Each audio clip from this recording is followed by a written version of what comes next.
ದಿನೇಶ್ ಗುಂಡೂರಾವ್ ಮುಂದೆ ರೋಷಾವೇಶವನ್ನ ವ್ಯಕ್ತಪಡಿಸಿದಂಥವರಿಗೆ ಈಗ ನೋಟಿಸ್ ಅಸ್ತ್ರವನ್ನ ಬಳಸಲಾಗಿದೆ.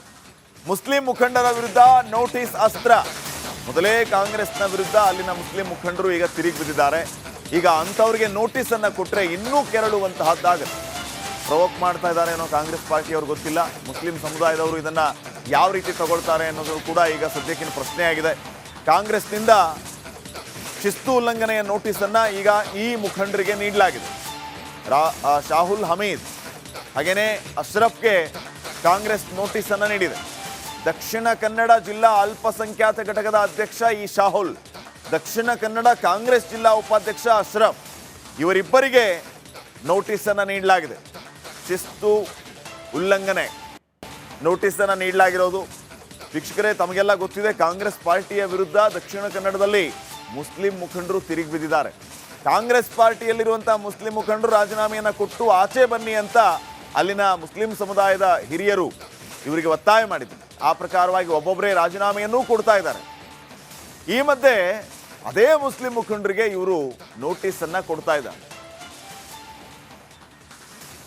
ಬಗ್ಗೆ ಇನ್ನಷ್ಟು ಮಾಹಿತಿಯನ್ನ ನೀಡ್ತಾರೆ ಪ್ರತಿನಿಧಿ ಸುರೇಶ್. ಈಗ ನೇರ ಸಂಪರ್ಕದಲ್ಲಿದ್ದಾರೆ.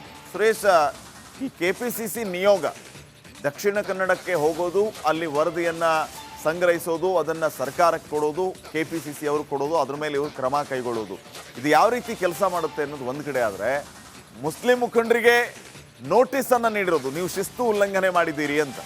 ಅಲ್ಲಿನ ಮುಸ್ಲಿಂ ಮುಖಂಡರು ಈಗಾಗಲೇ ಕಾಂಗ್ರೆಸ್ ಪಾರ್ಟಿಯ ವಿರುದ್ಧ ಮುನ್ನಿಸ್ಕೊಂಡಿದ್ದಾರೆ, ಒಬ್ಬೊಬ್ಬರೇ ರಾಜೀನಾಮೆಯನ್ನ ಕೊಡ್ತಾ ಇದ್ದಾರೆ. ಈ ಮಧ್ಯೆ ಈ ನೋಟಿಸ್ ಕೊಟ್ಟಿರೋದು ಇನ್ನಷ್ಟು ರಾಜೀನಾಮೆಗೆ ಕಾರಣ ಆಗ್ಬಹುದಾ? ಇದೆಲ್ಲವನ್ನು ಗಮನಿಸಿಯೇ ಕಾಂಗ್ರೆಸ್ ನೋಟಿಸ್ ಕೊಟ್ಟಿದೆಯಾ? ಏನು ಅಪ್ಡೇಟ್ಸ್ ಕೊಡ್ತೀವಿ?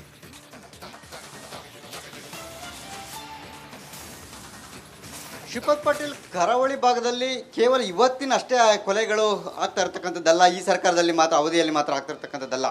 ಈ ಹಿಂದೆ ಅಂದರೆ ಬಿ ಜೆ ಪಿ ಅವಧಿಯಲ್ಲೂ ಕೂಡ ಆಗಿರ್ತಕ್ಕಂಥದ್ದು, ಈ ಸಂದರ್ಭದಲ್ಲಿ ಕೂಡ ಈ ಅವಧಿಯಲ್ಲೂ ಕೂಡ ಆಗ್ತಾ ಇರ್ತಕ್ಕಂಥದ್ದು. ಆದರೆ ಸಂದರ್ಭಗಳು ಬದಲಾವಣೆ ಆಗಿರ್ತಕ್ಕಂಥದ್ದು, ಕೊಲೆಯಾದಂಥ ವ್ಯಕ್ತಿಗಳು ಬದಲಾವಣೆ ಆಗ್ತಿರ್ತಕ್ಕಂಥ. ಆದರೆ ಈ ಕೊಲೆಗಳು ಏನಾಗ್ತಾ ಇದೆ, ಯಾವ ಸರ್ಕಾರ ಬದಲಾವಣೆ ಆದರೂ ಕೂಡ ಈ ಕೊಲೆಗಳು ನಿಲ್ತಾ ಇಲ್ಲ.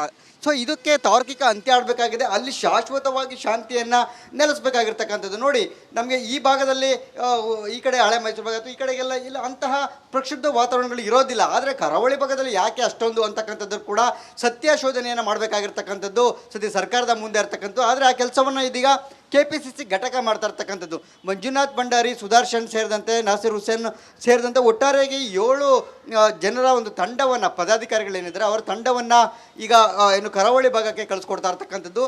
ಇದು ಒಂದು ಕಡೆ. ಮತ್ತೊಂದು ಕಡೆ ಇನ್ನು ಸಚಿವರು, ಇಲಾಖೆ ಅಧಿಕಾರಿಗಳು, ಪೊಲೀಸವರು ಅವರು ಶಾಂತಿಯನ್ನು ನೆಲೆಸೋದಕ್ಕೆ ಅವರು ಏನು ಪೀಸ್ ಮೀಟಿಂಗ್ಗಳನ್ನ ಮಾಡ್ತಕ್ಕಂಥದ್ದು, ಮತ್ತು ಅವರು ವರದಿಯನ್ನು ತರಿಸ್ತಕ್ಕಂಥದ್ದು, ಅದು ಒಂದು ಕಡೆ.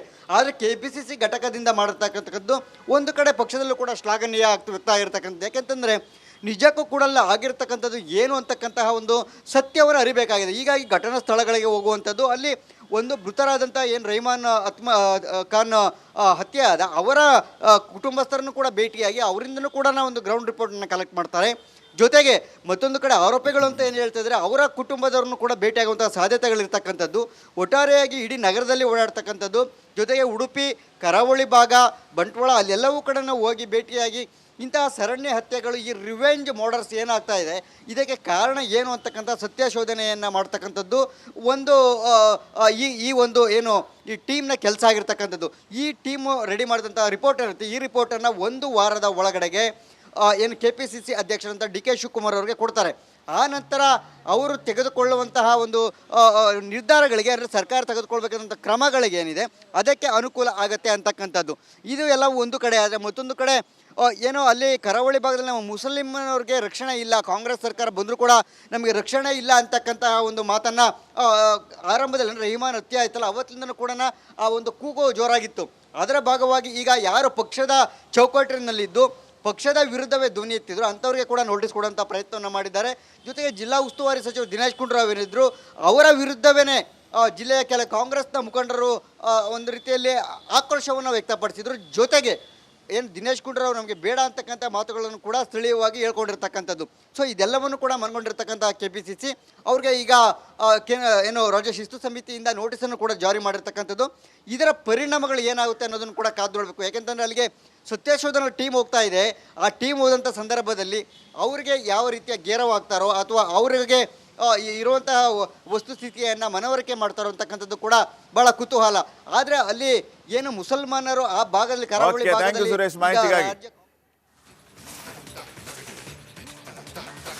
ಬಿಜೆಪಿಯ ನಾಯಕರು ಅಡ್ಜಸ್ಟ್ಮೆಂಟ್ ಗಿರಾಕಿಗಳು. ರಾತ್ರಿ AICC ಅಧ್ಯಕ್ಷ ಖರ್ಗೆ ಮನೆಯಲ್ಲಿರ್ತಾರೆ, ಬೆಳಗ್ಗೆ ಬೋಲೋ ಭಾರತ್ ಮಾತಾಗಿ ದಿನೇಶ್ ಗುಂಡೂರಾವ್ ಮುಂದೆ ರೋಷಾವೇಶವನ್ನ ವ್ಯಕ್ತಪಡಿಸಿದಂಥವರಿಗೆ ಈಗ ನೋಟಿಸ್ ಅಸ್ತ್ರವನ್ನ ಬಳಸಲಾಗಿದೆ. ಮುಸ್ಲಿಂ ಮುಖಂಡರ ವಿರುದ್ಧ ನೋಟಿಸ್ ಅಸ್ತ್ರ. ಮೊದಲೇ ಕಾಂಗ್ರೆಸ್ನ ವಿರುದ್ಧ ಅಲ್ಲಿನ ಮುಸ್ಲಿಂ ಮುಖಂಡರು ಈಗ ತಿರುಗಿ ಬಿದ್ದಿದ್ದಾರೆ. ಈಗ ಅಂಥವ್ರಿಗೆ ನೋಟಿಸ್ ಅನ್ನ ಕೊಟ್ಟರೆ ಇನ್ನೂ ಕೆರಳುವಂತಹದ್ದಾಗುತ್ತೆ. ಪ್ರವೋಕ್ ಮಾಡ್ತಾ ಇದ್ದಾರೆ ಏನೋ ಕಾಂಗ್ರೆಸ್ ಪಾರ್ಟಿಯವ್ರು ಗೊತ್ತಿಲ್ಲ. ಮುಸ್ಲಿಂ ಸಮುದಾಯದವರು ಇದನ್ನ ಯಾವ ರೀತಿ ತಗೊಳ್ತಾರೆ ಅನ್ನೋದು ಕೂಡ ಈಗ ಸದ್ಯಕ್ಕಿನ ಪ್ರಶ್ನೆ ಆಗಿದೆ.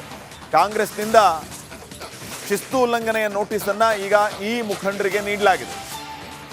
ಶಾಹುಲ್ ಹಮೀದ್ ಹಾಗೆಯೇ ಅಶ್ರಫ್ಗೆ ಕಾಂಗ್ರೆಸ್ ನೋಟಿಸನ್ನು ನೀಡಿದೆ.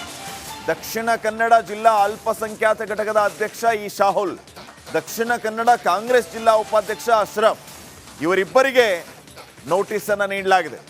ಶಿಸ್ತು ಉಲ್ಲಂಘನೆ ನೋಟಿಸನ್ನು ನೀಡಲಾಗಿರೋದು. ವೀಕ್ಷಕರೇ, ತಮಗೆಲ್ಲ ಗೊತ್ತಿದೆ, ಕಾಂಗ್ರೆಸ್ ಪಾರ್ಟಿಯ ವಿರುದ್ಧ ದಕ್ಷಿಣ ಕನ್ನಡದಲ್ಲಿ ಮುಸ್ಲಿಂ ಮುಖಂಡರು ತಿರುಗಿ ಬಿದ್ದಿದ್ದಾರೆ. ಕಾಂಗ್ರೆಸ್ ಪಾರ್ಟಿಯಲ್ಲಿರುವಂತಹ ಮುಸ್ಲಿಂ ಮುಖಂಡರು ರಾಜೀನಾಮೆಯನ್ನು ಕೊಟ್ಟು ಆಚೆ ಬನ್ನಿ ಅಂತ ಅಲ್ಲಿನ ಮುಸ್ಲಿಂ ಸಮುದಾಯದ ಹಿರಿಯರು ಇವರಿಗೆ ಒತ್ತಾಯ ಮಾಡಿದ್ರು. ಆ ಪ್ರಕಾರವಾಗಿ ಒಬ್ಬೊಬ್ಬರೇ ರಾಜೀನಾಮೆಯನ್ನೂ ಕೊಡ್ತಾ ಇದ್ದಾರೆ. ಈ ಮಧ್ಯೆ ಅದೇ ಮುಸ್ಲಿಂ ಮುಖಂಡರಿಗೆ ಇವರು ನೋಟಿಸನ್ನು ಕೊಡ್ತಾ ಇದ್ದಾರೆ. ಬಗ್ಗೆ ಇನ್ನಷ್ಟು ಮಾಹಿತಿಯನ್ನು ನೀಡ್ತಾರೆ ಪ್ರತಿನಿಧಿ ಸುರೇಶ್. ಈಗ ನೇರ ಸಂಪರ್ಕದಲ್ಲಿದ್ದಾರೆ. ಸುರೇಶ್, ಈ KPCC ನಿಯೋಗ ದಕ್ಷಿಣ ಕನ್ನಡಕ್ಕೆ ಹೋಗೋದು, ಅಲ್ಲಿ ವರದಿಯನ್ನು ಸಂಗ್ರಹಿಸೋದು, ಅದನ್ನು ಸರ್ಕಾರಕ್ಕೆ ಕೊಡೋದು, KPCC ಅವರು ಕೊಡೋದು, ಅದ್ರ ಮೇಲೆ ಇವರು ಕ್ರಮ ಕೈಗೊಳ್ಳೋದು, ಇದು ಯಾವ ರೀತಿ ಕೆಲಸ ಮಾಡುತ್ತೆ ಅನ್ನೋದು ಒಂದು ಕಡೆ ಆದರೆ, ಮುಸ್ಲಿಂ ಮುಖಂಡರಿಗೆ ನೋಟಿಸನ್ನು ನೀಡಿರೋದು ನೀವು ಶಿಸ್ತು ಉಲ್ಲಂಘನೆ ಮಾಡಿದ್ದೀರಿ ಅಂತ. ಅಲ್ಲಿನ ಮುಸ್ಲಿಂ ಮುಖಂಡರು ಈಗಾಗಲೇ ಕಾಂಗ್ರೆಸ್ ಪಾರ್ಟಿಯ ವಿರುದ್ಧ ಮುನ್ನಿಸ್ಕೊಂಡಿದ್ದಾರೆ, ಒಬ್ಬೊಬ್ಬರೇ ರಾಜೀನಾಮೆಯನ್ನು ಕೊಡ್ತಾ ಇದ್ದಾರೆ. ಈ ಮಧ್ಯೆ ಈ ನೋಟಿಸ್ ಕೊಟ್ಟಿರೋದು ಇನ್ನಷ್ಟು ರಾಜೀನಾಮೆಗೆ ಕಾರಣ ಆಗ್ಬೋದಾ? ಇದೆಲ್ಲವನ್ನು ಗಮನಿಸಿಯೇ ಕಾಂಗ್ರೆಸ್ ನೋಟಿಸ್ ಕೊಟ್ಟಿದೆಯಾ? ಏನು ಅಪ್ಡೇಟ್ಸ್ ಕೊಡ್ತೀನಿ?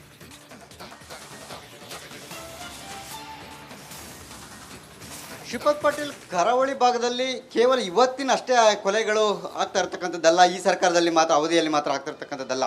ಈ ಹಿಂದೆ ಅಂದರೆ BJP ಅವಧಿಯಲ್ಲೂ ಕೂಡ ಆಗಿರ್ತಕ್ಕಂಥದ್ದು, ಈ ಸಂದರ್ಭದಲ್ಲಿ ಕೂಡ ಈ ಅವಧಿಯಲ್ಲೂ ಕೂಡ ಆಗ್ತಾ ಇರ್ತಕ್ಕಂಥದ್ದು. ಆದರೆ ಸಂದರ್ಭಗಳು ಬದಲಾವಣೆ ಆಗಿರ್ತಕ್ಕಂಥದ್ದು, ಕೊಲೆಯಾದಂಥ ವ್ಯಕ್ತಿಗಳು ಬದಲಾವಣೆ ಆಗ್ತಾ ಇರ್ತಕ್ಕಂಥ. ಆದರೆ ಈ ಕೊಲೆಗಳು ಏನಾಗ್ತಾ ಇದೆ, ಯಾವ ಸರ್ಕಾರ ಬದಲಾವಣೆ ಆದರೂ ಕೂಡ ಈ ಕೊಲೆಗಳು ನಿಲ್ತಾ ಇಲ್ಲ.